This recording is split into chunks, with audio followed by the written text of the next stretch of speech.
ಆಗ್ತಾ ಇದೆ ಅನ್ನುವಂಥದ್ದು ಪರಿವೇ ಇಲ್ಲ.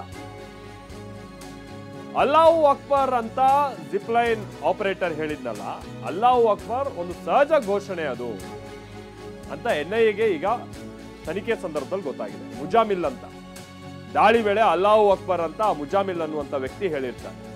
ಅಲ್ಲಾಹು ಅಕ್ಬರ್ ಅಂತ ಆತ ಸಹಜವಾಗೇ ಹೇಳಿದ್ದಾನೆ. ಆತ ಯಾರಿಗೋ ಸಿಗ್ನಲ್ ಕೊಟ್ಟಿದ್ದು. ಈ ಹಿಂದೂಗಳು ಹೇರಾಮ್ ಅಂತ ಹೇಗೆ ಹೇಳ್ತಾರೆ, ಅದು ಅಲ್ಲಾಹು ಅಕ್ಬರ್ ಅನ್ನುವಂಥ ರೀತಿಯಾಗಿ ಅವೆರಡು ಸಮ ನೋಡಿ. ಇವರು ಯಾರು ಈ ಜಿಪ್ ಲೈನ್ ನಲ್ಲಿ ಹೋಗ್ತಾ ಇದ್ದಂತ ವ್ಯಕ್ತಿ ಏನಿದ್ರು, ಅಟ್ಯಾಕ್ ಆಗ್ತಾ ಇದ್ದಂತ ಸಂದರ್ಭದಲ್ಲೇ ಈ ವ್ಯಕ್ತಿ ಅಲ್ಲಾಹು ಅಕ್ಬರ್ ಅಂದಿದ್ದಕ್ಕೂ ಅಟ್ಯಾಕ್ ಆಗಿದ್ದಕ್ಕೂ ಏನಾದ್ರು ಸಾಮ್ಯತೆ ಇದೆಯಾ ಅಂತೇಳಿ NIAಗೆ ವಿಡಿಯೋ ಸಮೇತವಾಗಿ ಅವರು ವಿಚಾರವನ್ನು ತಿಳಿಸಿರ್ತಾರೆ. ಹಾಗಾಗಿ NIA ಆ ವ್ಯಕ್ತಿಯನ್ನ